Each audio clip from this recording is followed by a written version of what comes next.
김광수의 경제데이트 36회 2부를 시작합니다. 안녕하세요. 저는 길경식입니다. 안녕하세요. 서성민입니다. 네, 김광수입니다.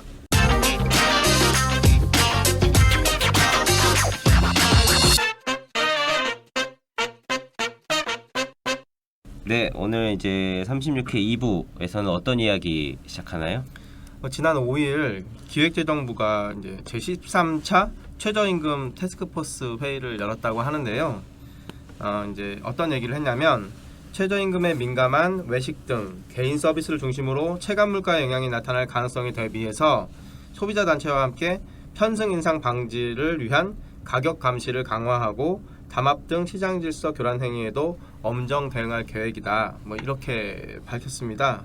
그러면서 네. 이제 최저임금을 인상을 했는데 그럼 당연히 이제 그 물가 인상 압박 요인이 생기잖아요. 그래서 물가가 불안해지지 않을까 이런 목소리 우려를 담아서 이런 대책을 세우고 있다 이렇게 밝혔는데요. 이게 좀 근데 이게 그 최저임금 올려야 된다 막 계속 이야기가 많았었잖아요.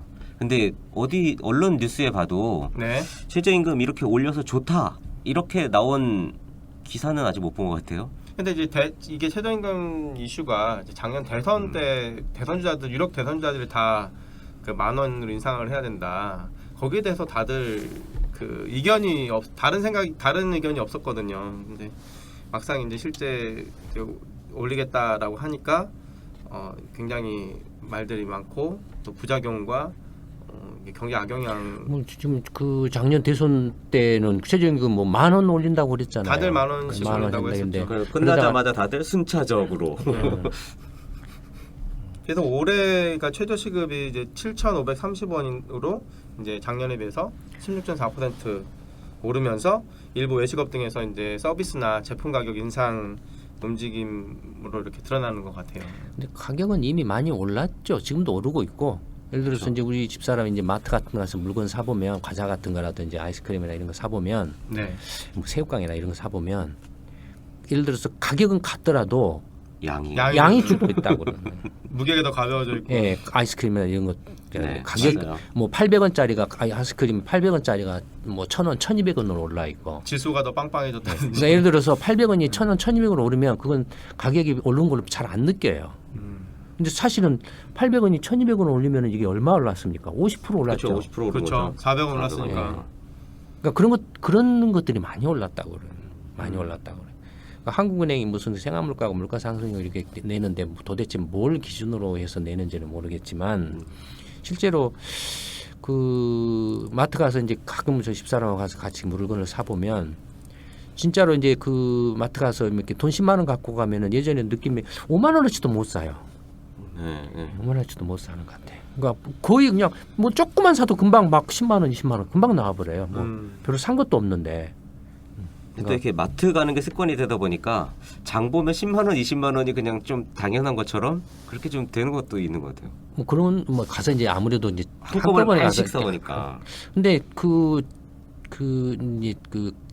이게 뭐랄까 전에하고 지금 비교를 해보면 시간이 가면 갈수록 계속 점점 이제 10만 원이 20만 원, 20만 원이 30만 원 해도 사는 물건은 점점 쭈그러들고 이런 느낌이에요.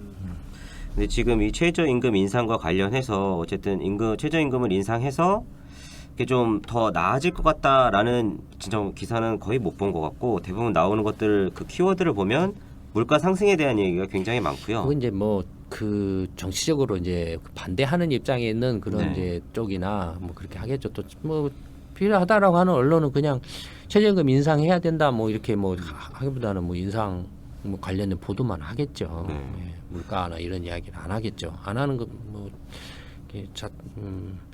안 하는 것 자체로 또 이제 고용 불안에 대한 이야기가 굉장히 많이 나오는 것 같아요. 알바들을 이제 뭐 채용한 알바의 수를 줄인다든지 또 뭐 어디 아파트 경비원들을 뭐 몇 명을 해고했네 이런 좀 자극적인 기사들도 많이 나오는 것 같고 또 조금 충격적이었던 게 30인 이하 사업장에는 최소임금 인상분 보전을 위해서 일자리 안정 자금을 이제 1월 2일부터 신청을 받아서 지원을 한다 그래요. 그래서 벌써 300군데가 신청을 해서 다음 달부터 이제 지급할 예정이라고. 근데 전국에 그런 이제 그 최저임금 적용 대상이 되는 모두가 다 적용이죠. 네. 300개밖에 안 됩니까? 그러니까 생쇼 하는 거예요. 신청하는 데만 주는 거여서 신청을 안 하면 예, 예. 안 준다고. 생쇼 하는 거예요. 그러니까 근데 그 혹시 알바나 이런 거 해본 적 있으세요? 아 그럼요. 네. 아 그래요? 네. 이제 해보니까 어떻습니까? 좀 괴롭죠. 그러니까 분명히 그 거의 알바하면 육체 노동이거나 그렇죠. 그냥 이제 뭐 단순 노동이거나 그런 거죠. 네. 뭐 편의점이라든지 아니면 뭐 어디 가서 일을 한다든지 하는 그런 거죠. 식당에 가서 일을 한다든지 뭐 이런 거죠. 대부분이 공장에 가서 뭐 좀 일을 한다든지. 그러니까 굉장히 힘들죠, 사실은. 그러니까 그 막상 그 알바 같은 걸 해보면 시급이 너무 적다라는 걸 다 느껴요. 시급이 적다라는 걸. 근데 반대로 사업을 해보신 적 있어요? 저는 없습니다. 아직이요. 사업을 해본 적이 없으시죠. 예를 들어서 이제 자영업을 하시는 사람들, 네. 김밥 장사를 하든, 네. 뭐 커피점을 하든, 뭐 이렇게 뭘 하든 간에 자영업을 하시는 사람들의 경우에는 장사가 잘 되면 좋죠, 사실은. 그렇죠. 예. 근데 문제는 뭐냐면 장사가 안 돼요, 잘. 근데 이제 알바나 이런 일하는 사람을 써야 돼요. 네. 쓰면은 지금 주는 시급도 힘들어요. 장사하는 사람 입장에서는. 네. 또 그 기업이 뭐 100명이 됐든 1000명이 됐든 기업이라 할지라도 네. 장사가 안 돼서 사업이 안 돼가지고 헉헉대고 빚만 늘어나는 기업은 시급도 못 줘요, 그렇죠. 사실은. 그렇죠. 그러니까 지금 제가 뭘 이야기하려고 하냐면 최저임금이라는 것이 이게 의미가 없다라는 거예요, 사실은. 최저임금이라는 것 자체가 의미가 없다라는 걸 이야기를 하고 싶은 거예요. 그러니까 어떤 면에서 의미가 없다는 말씀이신 거죠? 그러니까 임금을 올린다든지 임금을 내린다든지 뭐 임금을 네. 안정시킨다든지 하는 데에서 정책적인 수단으로 네. 의미가 없다라는 거예요. 효과가 없다는 말씀이신 거예요. 네, 의미가 없다라는 거예요. 근데 이게 최저임금이 거의 어떤 그 최소한의 임금을 이렇게 보장해주는 유일한 수단인 것처럼 사실 이야기들을 하잖아요. 네, 그 이제 두 가지를 이야기를 할게요. 네. 먼저 이제 해외 사례하고 한국에서의 최저임금이 어떻게 이제 도입되게 됐는가에 대해서 네. 한번 네. 예, 말씀을 드려볼게요. 먼저 해외 사례를 먼저 보면 미국이 최저임금이 얼마인 줄 아세요? 그 각 주마다 조금씩 다른데 네. 전체적으로 오바마가 10달러 뭐 얘기하지 않았었나요? 네, 미국이 그 현재 법정으로 정해지는 것은 한 7달러에서 8달러예요. 네. 7.5달러 정도 될 거예요. 네. 오바마가 그걸 이제 10달러로 올리겠다라고 한 거죠. 네. 오바마가. 근데 그 미국에서 그 최저임금 제도가 의미가 있습니까? 예를 들어서 이제 뭐 영국이나 독일이나 뭐 이런 나라들은 최저임금이 막 13달러, 15달러 막 이렇게 되기도 해요. 네. 근데 미국은 7.5달러예요. 그러면 미국에서 근데 알바하는 거하고 독일에서 알바하는 거하고 해서 했을 때 좀 독일에서 알바하는 게 더 많이 받나요? 그렇지는 않을 것 같은데요. 그러니까 최저임금 제도라는 게 의미가 그래서 없다라는 거예요.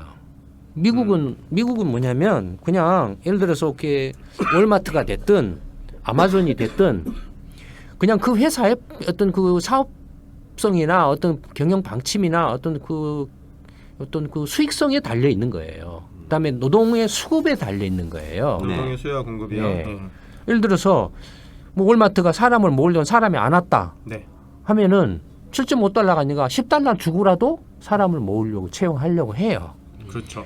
월마트가 무슨 법정 임금이 최저임금이 7.5달러니까 나는 7.5달러로 해서 사람을 끝까지 모을 거야. 절대 그렇게 안 해요. 그러니까 최저임금제 미국에서 최저임금제 7.5달러는 의미가 없어요. 실제로는 그냥 노동의 수급과 기업의 수익성에 의해서 결정이 나요. 그러니까 시장 논리에서 시장에 의해서 임금 수준이 결정되는 거지. 그러니까 이건 경제의 기본이에요. 시장 경제 기본이에요. 그렇죠. 네. 이런 물건이나 상품이나 서비스 같은 것도 마찬가지잖아요. 비싸면 안 사면 되니까. 네, 비싸면 안 사고 싸고 좋으면 사는 거니까 그러면 네. 가격이 올라가는 거고 안 사면 가격이 내려가는 거고 뭐 아파트도 그런 거잖아요. 그렇죠. 마찬가지예요, 사실은. 그러니까 이 최저임금 제도라는 것은 이렇게 그 정치적으로 어떻게 보면 제가 볼 때는 악용하기 위해서 만들어낸 제도예요. 원래는 이제 그 최저임금 제도가 좀 이렇게 유럽 같은 나라에 있어서는 이제 자본주의나 산업혁명이 시작되고 나서 이제 워낙 노동자의 인권 초창기 때 이제 이런저런 네. 제도는 정비가 안 되고 어떤 이제 그 뭡니까 사업주하고 노동자들 간에 그 관계에 있어서도 갑과 을의 관계에 있었고 노동자비나 이런 것도 없었고 네. 어떤 이제 좀 뭐라 할까 서로 이렇게 대등한 관계에서의 어떤 임금 협상이나 협상력이 이런 안 것들이 되니까. 안 돼서 그래서 이제 최저임금 제도가 도입이 돼서 보호를 해주자는 차원에서 했던 네. 건데 시간이 지나면서 이제 점점 그것이 이제 의미가 없어졌어요. 최저임금 제도라는 게 네. 의미가 없어졌어요. 근데 최저임금 제도가 그 두 가지 같은 그 하나의 그 뭐랄까요, 어떻게 부정적인 측면이 있는가 하면은 뭐 순기능, 그러니까 역기능적 측면이 있는가 하면은 순기능적 측면이 있어요. 최저임금 제도가 뭐 최저임금뿐만 아니라 다른 것도 다 마찬가지지만 예를 들어서 이제 한국의 경우에는 그럼 최저임금 제도는 어떻게 도입됐느냐? 한국의 경우에는 박정희 때부터 네. 박정희 오히려 임금을 못 올리게 하려고 도입을 했어요. 그 맥락이 좀 다르네요. 다른 나라랑. 네. 네.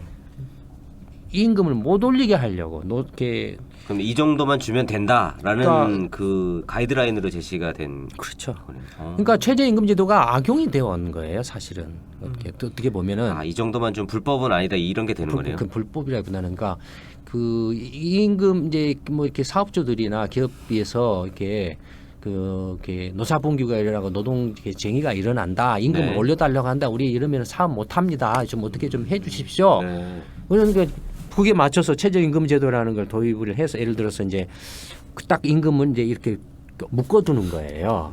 그럼 못 올리는 거예요. 그러면 예를 들어서 그냥 어떤 사업 기업이나 어떤 이렇게 사업하는 사람들이 어떤 이렇게 자기가 사람을 좀 채용해서 하려고 하는데 사람이 안 모이면 월급 내가 좀 더 많이 줄 테니까 나한테 와서 좀 일 좀 해다오 이렇게 하는데 네. 이게 이제 이렇게 딱 정해져 버리면 예, 그 묶어놔 버리니까 전부 다 안 주는 거예요. 그걸로 주는 거예요. 모조리 이상을 다. 안 예를 들어서 이 일은 좀 힘들고 어렵고 위험하니까 조금 더 많이 줘야 돼라는 생각을 아예 안 해버려요. 사업자가 안 해버려요. 그냥 그것만 주면 법으로 그것만 주면 불법이 아니라고 생각을 하는 네, 거예요. 네, 네. 그 시장 기능을 완전 히 무너뜨려 버리는 거죠. 악용을 하는 거예요. 최저임금 제도라는 네. 게 한국은 그렇게 해서 사실은 최저임금 제도 악용돼 왔어요. 악용되어 와서 그래서 이제 좀 이렇게 억눌려졌고 그래서 이제 또 그 뭐랄까 계속 노동력이 공급되는 시절이었죠. 그때는 그렇게 사람이 많았고 많았고 늘어왔으니까. 노동력이 늘어나고 네. 공급되는 시절이었는데 예, 점점 이제 그 인구 구조도 변화하고 그다음에 이제 경제적인 면이나 여러 가지 사람들의 어떤 의식 수준이나 어떤 이제 정치적으로 민주화가 이루어지고 어떤 이제 그렇게 하면 경제도 글로벌화되고 이제 글로벌 기준에 맞춰서 가야 되니까 네. 이제 예를 들어서 외국인 노동자 같은 경우도 그런 거였거든요. 처음에 얼마나 그 착취가 심했어요. 그렇죠. 예. 그리고 그게 이제 그게 법 이렇게 좀 규제로서 이제 외국인 노동자들의 경우에도 이렇게 그 불법 이렇게 노동할 수 없게 이렇게 규제를 이렇게 했잖아요. 네. 그러니까 마찬가지 최저임금 제도도 네. 한국에서는 그런 식으로 이제 악용되어 왔다가 지금까지 그냥 생각 없이 그냥 이제 이렇게 매년 조금씩 올린 거예요. 그럼 예를 들어서 최저임금 제도를 아예 그냥 없애버리면 어떻게 되냐 이거예요. 예를 들어서 그러면은 없애버리면 편의점 알바하는 시급이 예를 들어서 이제 6,000원 했던 것이 3,000원으로 떨어지냐 이거예요. 그렇게 떨어지면 알바를 안 할 것 같은데요. 아무도 안 해요. 그렇죠. 아무도 안 해요. 네. 그러니까 이미 상황이 바뀌었어요. 그러니까 바뀐 상황에서는 최저임금 제도가 사실 거의 의미가 없어요. 사실상 유럽도 마찬가지예요. 뭐 최저임금 제도 어쩌고저쩌고 하지만 이미 유럽의 경제력이나 어떤 그 고용주나 그 일하는 사람 노동자들 간의 관계가 그 서로 간의 계약에 의해서 형성되고 있기 때문에 결정되고 있기 네, 때문에 네. 무슨 최저임금이 무슨 가이드라인 돼가지고 그걸 기준으로 해서 어쩌고저쩌고 그렇게 하지는 않아요. 미국 같은 경우도 7.5달러로 되어있지만 전혀 의미가 없어요. 그 숫자가 의미가 없어요. 근데 아마 들으시는 분 중에서는 지금 최저임금 정해져 있어도 그것도 안 주는 사람들이 저렇게 많고 못 받는 그러니까 사람이 많은데 그런 경우는 불법 행위로 규정을 하면 돼요. 그러니까 지금의 현재 최저임금 이하로 어떤 그 계약을 한다든지 하는 경우는 예를 들어서 그 일하는 사람들한테 그 계도를 하면 돼요.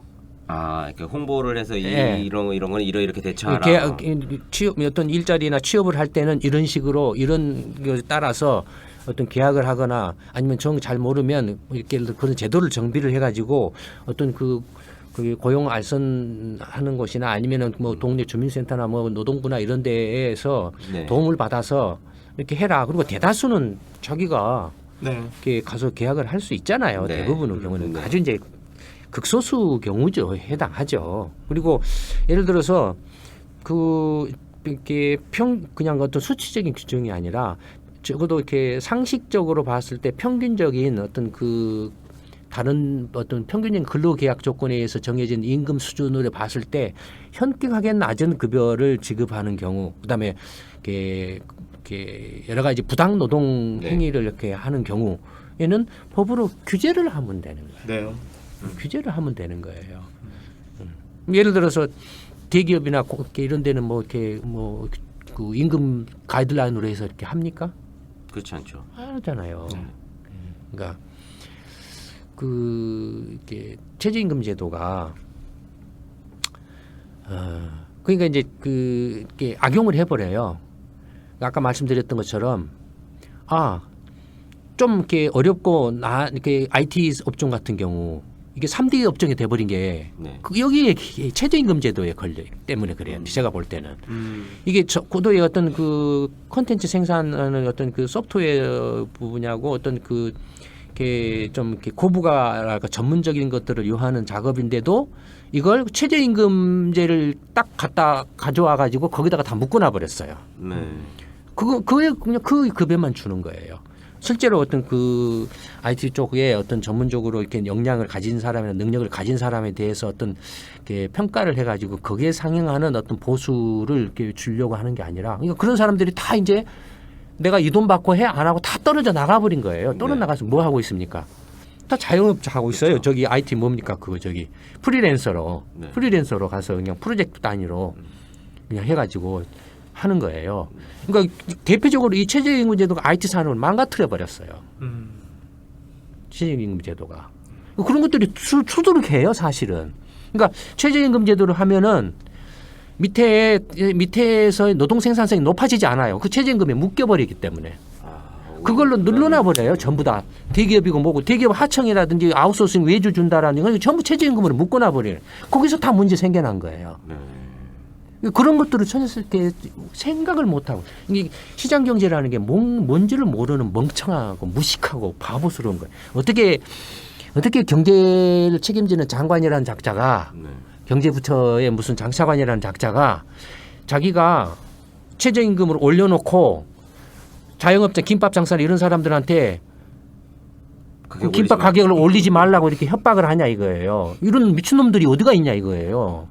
그다음에 아니 최저임금을 올려놓는데 그거 임금을 줄 형편이 안 되는 사업자들한테는 해고하지 말라. 돈 해고하지 말고 내가 좀 보조를 해줄게 한 6개월이나 1년 보조를 해줄게. 그러면은 나는 뭐냐 이거예요. 나는 사업자인데 네.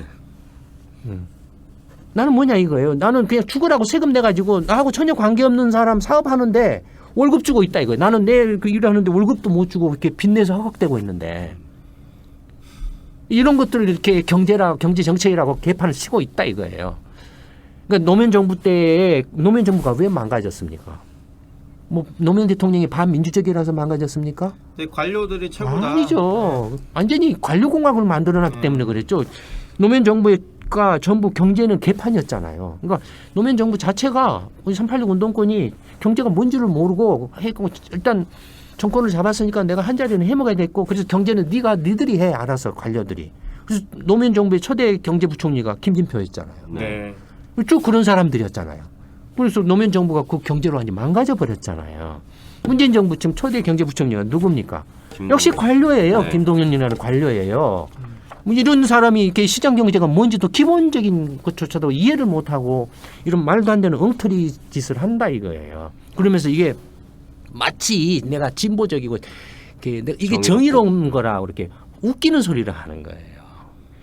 월급이 올라가려면은 이런 최저임금제 같은 것을 사실은 이런 그 시장 경제 반하는 조치들을 빨리 없애야 돼요, 사실은. 이게 아마 들으시는 분들은 잘 납득을 못하실 수도 있는데요. 그 최저임금이 높아져야 최소한 보장되는 소득이 올라간다라고 아마 생각을 하실 텐데. 그거 정말 헛소리예요. 생각을 해서 지금 청년 실업이 왜 심각한지 아세요? 왜 심각하죠? 대학 졸업해가고 다 취직이 안 돼요. 일자리가 없죠. 갈만한. 근데 왜 갈만한 일자리 왜 없습니까? 지금 일자리는 널려 있는데 사람 못 구해서 난리인데. 중소기업이나 이런 데는 사람 못 구해가지고 외국인 노동자 데려오고 있잖아요. 네, 지금 네. 외국인 노동자가 100만인가 200만인가 네. 되잖아요. 네. 근데 대학을 졸업하면 일자리가 없다고 난리예요. 왜 일자리 이렇게 취직이 안 된다고 난리입니까? 이 최저임금이에요. 대학을 졸업해가지고 하면 내가 시급을 7,000원이 아니라 시급을 2만 원, 3만 원 받고 싶은 거예요. 그렇죠. 근데 최저임금이라는 걸 딱 이렇게 해놓으니 거의 대기업이고 뭐고 간에 전부 다 7,000원으로 묶어놔 버려요. 그게 기준이 돼버린 거네요. 예. 그러니까는 안 가요. 안 가는 거예요. 중소기업도 힘들더라도 조금 월급을 좀 올려가지고라도 좀 재주 있는 젊은 사람들을 좀 채용을 해서 이렇게 해야 되는데 네. 그냥 7,000원으로 묶어놔 버려요. 안 가죠? 안 줘요. 안 주고 안 뽑아 버려요. 그러니까 이게 붕 뜬 거예요. 사실은 이런 이야기 내가 안 하려고 했어요. 오해. 아니 오해가 아니라 이순신 프로젝트 해가지고 내가 하려고 그랬어요. 임금 이런 식으로는 절대 안 올라가요. 임금을 올릴 수 있는 대책을. 그러니까 문제가 어마어마하게 많이 지금 파생되고 있어요. 아까 IT 이것도 사실 이야기 안 하려고 그랬어요, 내가.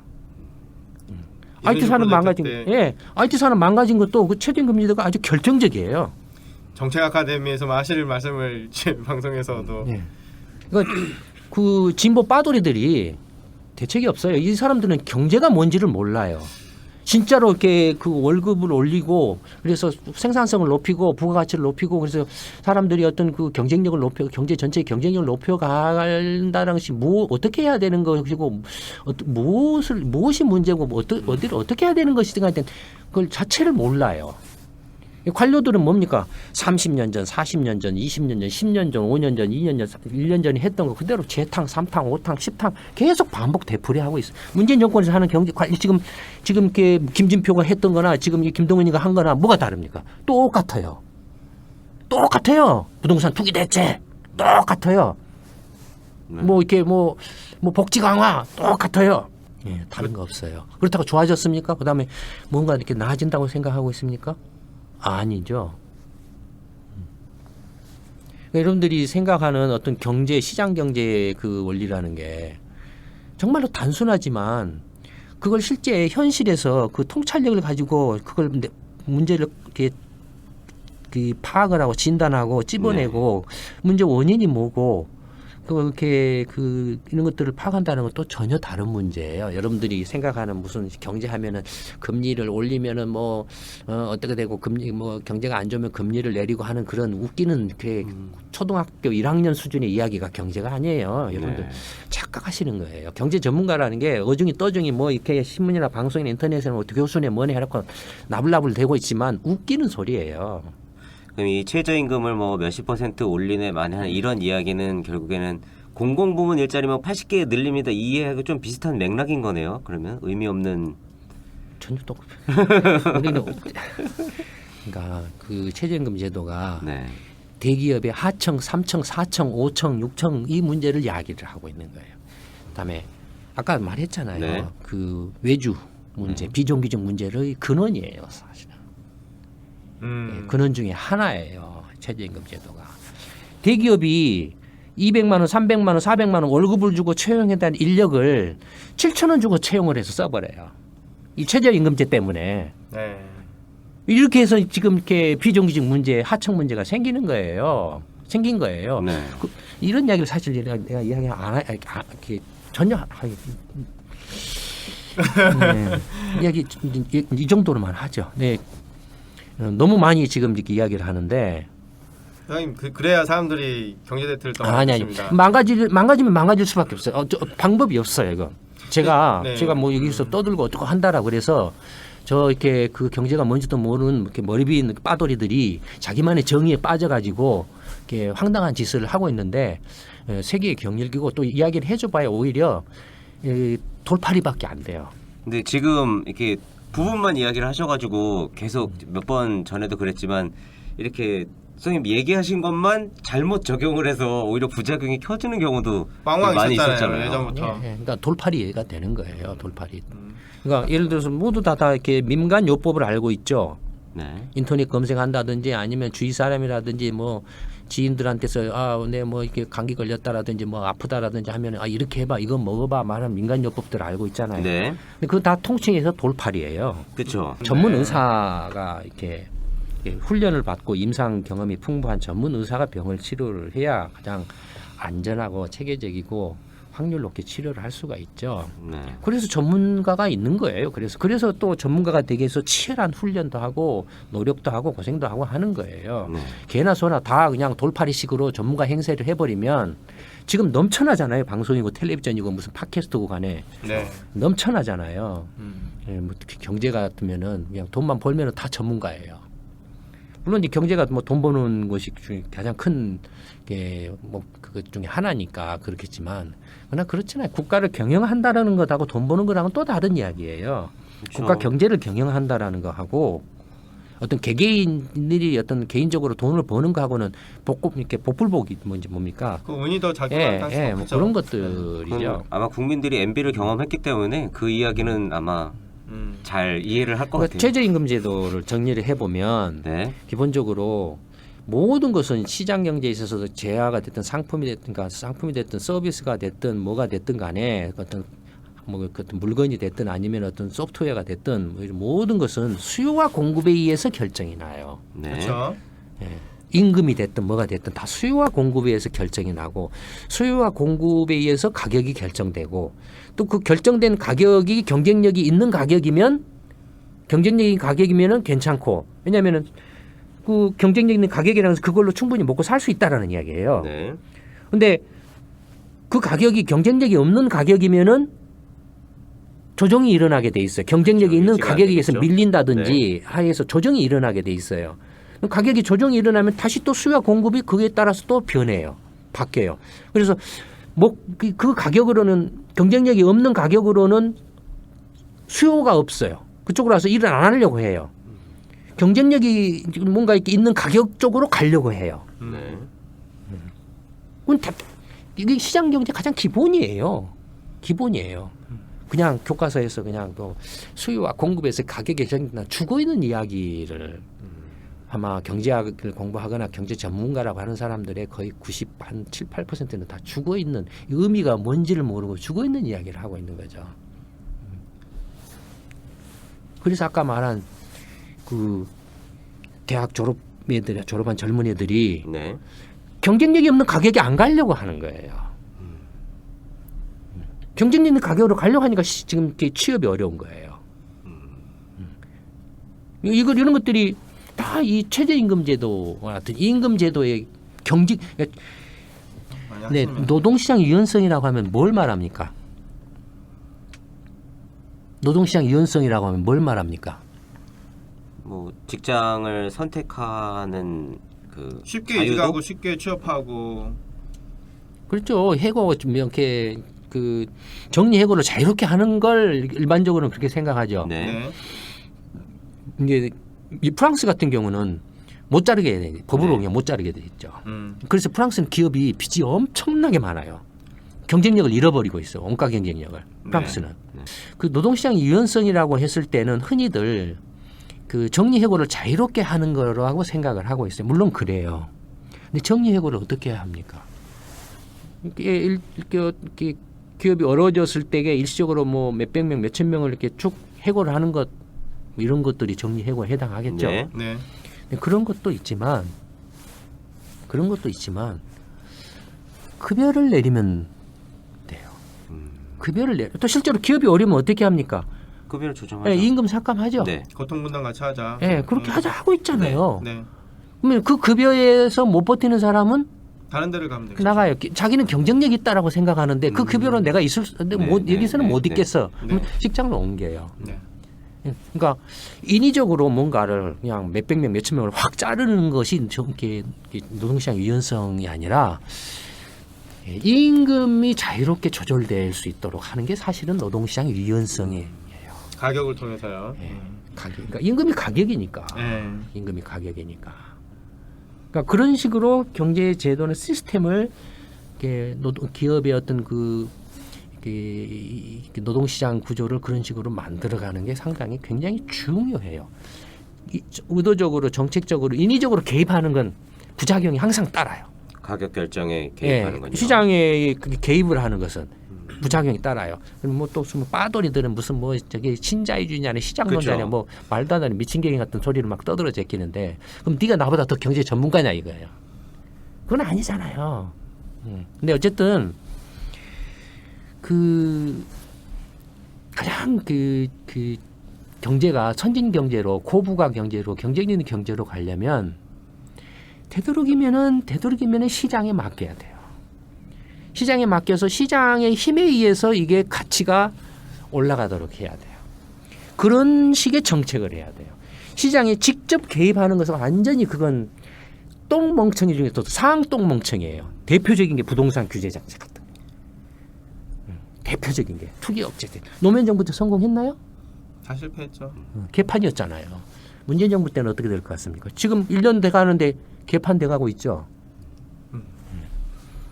그러니까 이 사람들은 그 경제라는 것이 뭔지를 몰라요. 관료들은 당연히 모르고 이렇게 그 눈권이고 이렇게 저 수구 이렇게 꼴통 세력 뭐 이명박을 박근혜 세력은 해 먹으려고 눈이 뒤집혀져 가지고 경제가 망가진지도 모르고 남자 개판을 치고 또 이쪽은 뭐가 이거 어떻게 해야 되는지도 모르니까 그냥 경제는 네가 맡아서 해야 관료들한테 떠넘기고 관료들은 몇십 년 전부터 해왔던 거 재탕 삼탕 사탕 하고 그냥 내가 한 자리 해먹었으니까 나는 가문의 영광이야. 내가 장관 해먹었으니까 내가 뭐 해먹었으니까 내 족보에 올라가면 그만이야.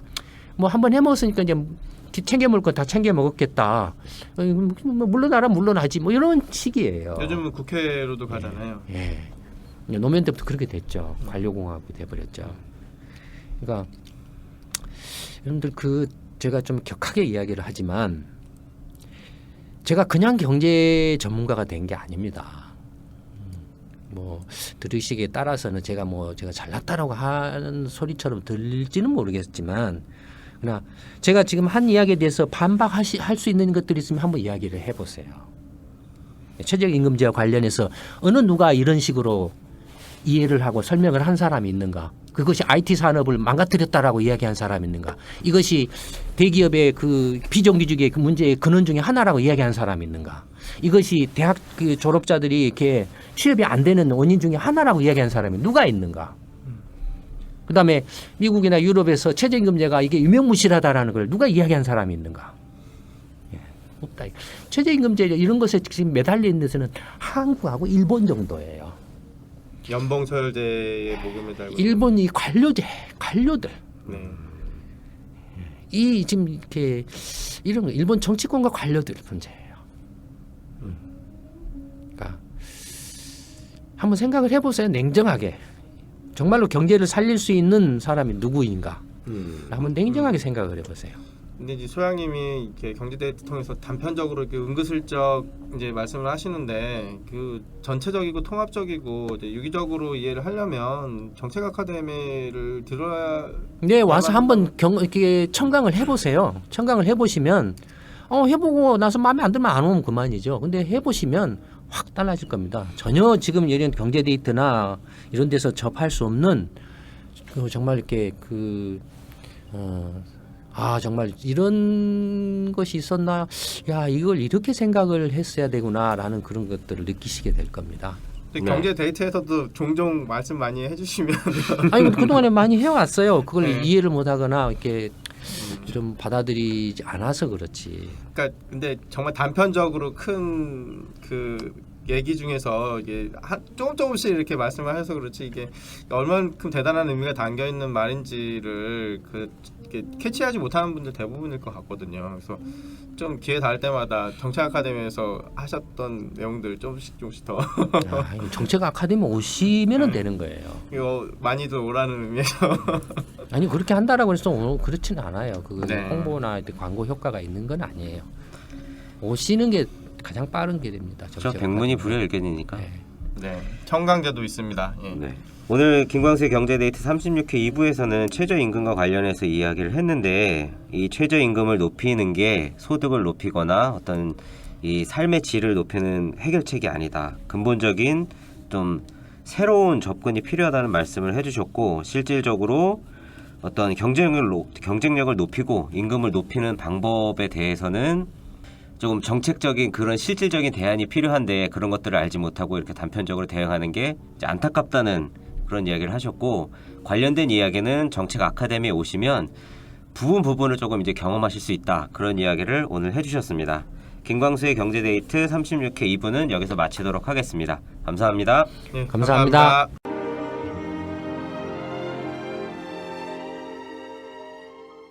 이순신 프로젝트 정책 아카데미는 평범한 직장인, 가정주부, 자영업자, 전문직 종사자, 교수, 대학생 등 다양한 분들이 함께하고 있습니다.